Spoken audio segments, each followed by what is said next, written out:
প্ৰথমতে এই যি ৰিভাৰ ৰিজৰ্ট এই ৰিভাৰ ৰিজৰ্টত এগৰাকী ছাত্ৰীক 13 বছৰীয়া ছাত্ৰীক কোনোবা কালপ্ৰীতে ইয়াত আনি কিছুদিন ৰাখি যি ধৰ্ষণ হোৱাৰ অভিযোগ উঠিছে বা ইয়াত পুলিচে ইয়াৰ পৰা উদ্ধাৰ কৰিছে। আমি পুলিচক প্ৰথমতে আমি ধন্যবাদ জ্ঞাপন কৰিছোঁ আৰু আমি নেমচুৰ ফালৰ পৰা এটা কথা আমি স্পষ্টকৈ ক'ব বিচাৰিছোঁ। এই যে যিটো ৰিভাৰ ৰিজৰ্ট বোলা নামৰ যিটো ৰিজৰ্ট আছে, আচলতে এইটো ৰিজৰ্ট নে কিবা ঘাটি, নাৰী দেহৰ ঘাটি,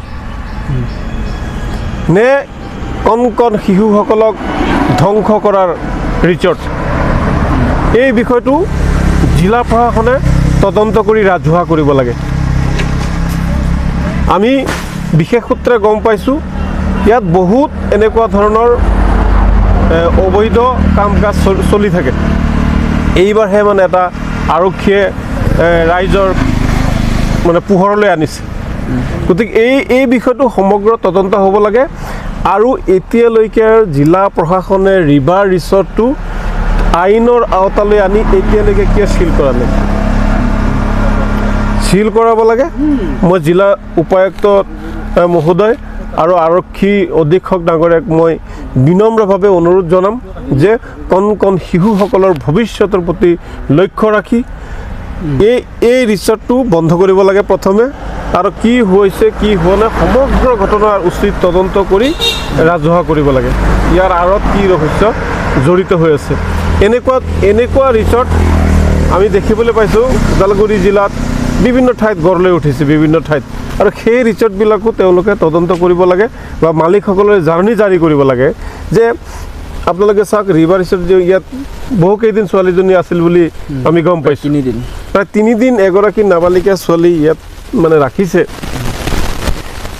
এই যিটো মেনেজাৰ বা ইয়াত যিসকল কৰ্তৃপক্ষ আছে, বিষয়ববীসকল আছে, তেওঁলোকে কি ছোৱালীগৰাকী যে নাবালিকা হয়, শিশু হয়, তাৰ কি ভোটাৰ ID হওক বা আধাৰ কাৰ্ড, তেওঁৰ বাসিন্দাৰ প্ৰমাণ পত্ৰ নিশ্চয় ল'ব লাগে, সেইটো নিয়ম হয়। গতিকে তাতেতো বয়সটো আছিল, আৰু সেই মানুহজনৰ লগত যিজন মানুহ আহিছে তেওঁৰ সম্পৰ্ক কি, কিয় ইয়াত 3 দিন আছে। গতিকে এই সমগ্ৰ বিষয়টো আমি তদন্ত কৰি দোষীক উচিত শাস্তি দিয়াৰ লগতে এই ৰিজৰ্টটো বন্ধ কৰাৰ বাবে আমি জিলা প্ৰশাসনক নেমচুৰ ফালৰ পৰা দাবী জনাইছোঁ। অন্যথা আমি ছাত্ৰীগৰাকী বা ভৱিষ্যত যাতে এনেকুৱা ধৰণৰ কুকাৰ্য নহয় তাৰ আমি প্ৰতিবাদত আমি হয়তো গণতান্ত্ৰিক আন্দোলন গঢ়ি তুলিবলৈ বাধ্য হ'ম। কি কাৰণত এইটো কৰা নাই নাজানো, তেওঁৰ কিমান দীঘল হাত আছে সেইটো আমি নাজানো। এতিয়া কথা হ'ল যিহেতু ইয়াত পুলিচে উদ্ধাৰ কৰিছে, এইটো কাৰো অভিযোগ প্ৰতি অভিযোগ নহয়, যিহেতু আৰক্ষী প্ৰশাসনে নিজে উদ্ধাৰ কৰিছে, গতিকে সেই আৰক্ষীসকলকে অনুৰোধ জনাম যে এই বিষয়টো, এই ৰিজৰ্টটো তলা মাৰিব লাগে। তাৰপিছত আইনে যদি খুলি দিয়ে সেইটো পিছৰ কথা, কিন্তু তদন্তৰ খাতিৰত এইটো মানে তলা মাৰিব লাগে আৰক্ষীয়ে, আৰু ইয়াত তদন্ত হ'ব লাগে, সঠিক তদন্ত হ'ব লাগে। এইটো সৰু কথা হৈ থকা নাই। এগৰাকী নাবালিকাক ইয়াত 3 দিন ৰাখি যি বলাৎকাৰৰ অভিযোগ উঠিছে, গতিকে এইটো সৰু কথা হৈ থকা নাই। আজি যদি ছোৱালীজনী কিবা নোহোৱা হৈ গ'লে হয় বা আৰু কিবা হৈ গ'লে হয়, জীৱন মৰণৰ কথা, তেতিয়া কি হ'লে হয়, তাৰ কাৰণে কোন দায়ী হ'লে হয়?